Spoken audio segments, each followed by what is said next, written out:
Épisode 124, résumé détaillé la patronat. Épisode 124, scène 1, confrontation entre Gabriella et Macario. Gabriella tient Macario sous la menace. Macario, apeuré, cherche à se justifier. Macario avoue. Tout a été la faute d'Antonia Guerra. C'est elle qui m'a envoyé pour te frapper, c'était son idée. Gabriella réplique durement. Oui, mais ce sont tes pieds qui ont frappé encore et encore l'enfant que je portais dans mon ventre. Macario tente de sauver sa vie en proposant un marché. Je te sers plus vivant que mort, je peux témoigner contre elle. Mais Gabriella reste implacable et lui lance que la chute d'Antonia est déjà inévitable. Pris de panique. Macario supplie. Ne me tue pas, Gabriella, ne me tue pas. Scène 2 à l'extérieur, tension et confusion, les hommes de main, voyant Gabriella armée et menaçante, hésitent à intervenir. L'un d'eux panique, elle va tuer Macario. Elle le vise à la tête, un autre répond froidement. Qu'elle le fasse, Macario est fichu. On dirait que la patronat Guerra a perdu sa protection divine. Il décide de s'éclipser, laissant Macario livré à son sort. Scène 3, Balmaceda et Antonia face à face. Pendant ce temps, le commissaire Rodrigo Balmaceda se présente chez Antonia. Il annonce d'une voix grave. « Je viens te dire personnellement que ton compadre Hannibal Vilga a accompli ton ordre. Il s'est suicidé. » Antonia, feignant l'innocence, demande « Et qu'est-ce qui te fait penser que c'était un ordre de ma part ?» Balmaceda lui rappelle les preuves, la lettre et la corde envoyée par elle. Elle tente de se défendre, ce n'est pas vrai. Et même si ça l'était, je lui ai seulement offert une mort plus digne que la prison.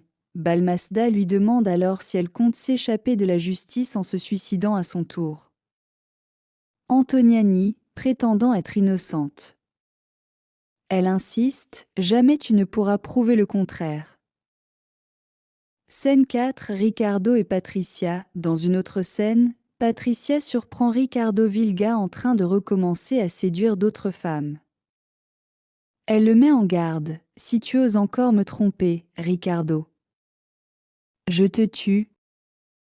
Ricardo, cynique, rit de la menace, provoquant un nouvel éclat de colère chez elle. Scène 5, Gabriella face à son démon, de retour avec Macario. Gabriella lutte contre sa promesse passée.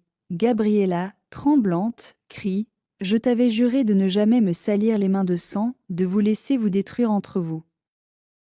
Mais en te voyant, je me souviens de ce que tu as fait à mon fils. Au diable mon serment! À toi, je vais te tuer, Macario guettant. » Elle pointe son arme, prête à tirer. Mais soudain, Beltran intervient, tentant de calmer la situation.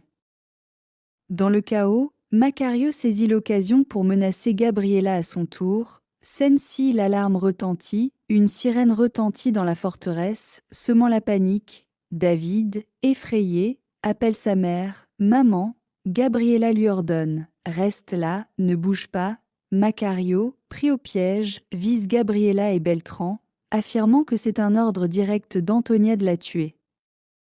Il est prêt à tirer, mais surgit alors Lagarto Chacon. Scène 7, le duel entre Macario et Lagarto. Lagarto surgit et attaque Macario par surprise, le poignardant. Macario, choqué, maudit traître. Par derrière. Lagarto, froid, ce n'est qu'une petite piqûre. La boucherie ne fait que commencer. Malgré l'intervention de Beltran qui veut l'arrêter, Lagarto continue sa vengeance personnelle.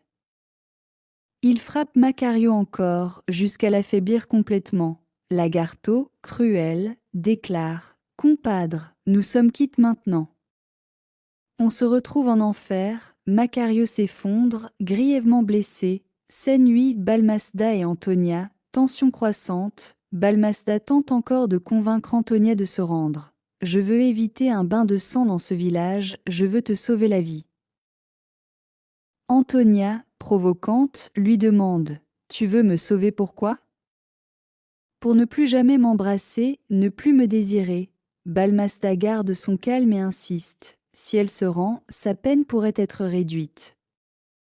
Mais Antonia rejette toute idée de reddition. je suis innocente.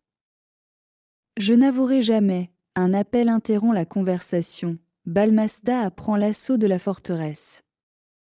Il menace Antonia, tu viens de creuser ta tombe.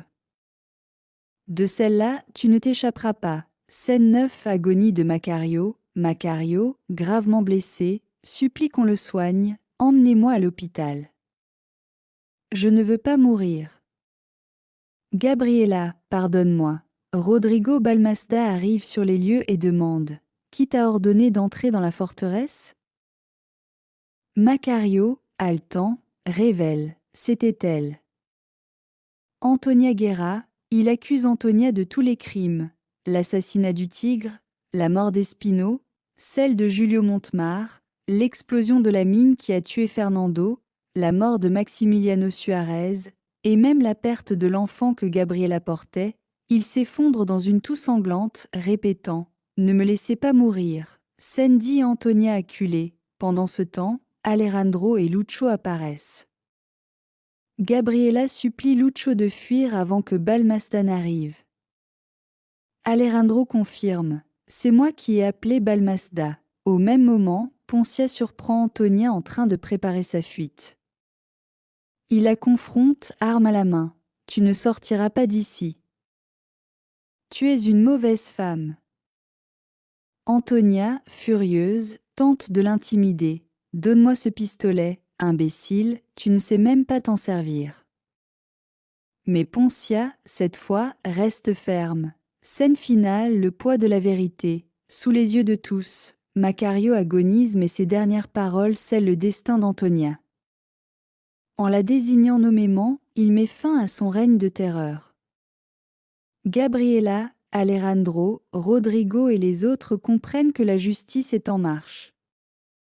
Antonia, de son côté, vacille, mais refuse encore d'admettre sa culpabilité. À fin de l'épisode laisse l'image de Macario mourant, après avoir tout révélé, et Antonia acculée, entourée par la vérité qui se referme sur elle. C'est la fin.